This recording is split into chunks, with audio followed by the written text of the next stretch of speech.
நான் சொல்லியிருந்தேன். அமித்ஷா அவர்கள் வந்தார், கண்டார், வென்றார்னு.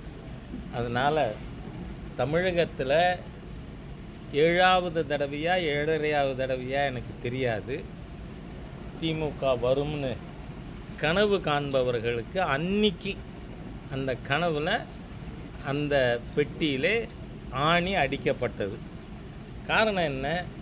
இவர்கள் அன்கொஸ்டனபிள். நாங்கள் என்ன வேணால் தப்பு பண்ணிக்கிட்டே இருப்போம், என்ன வேணால் ஊழல் பண்ணிக்கிட்டே இருப்போம். முந்தானா ஒரே நாளில் 8 கொலைகள்.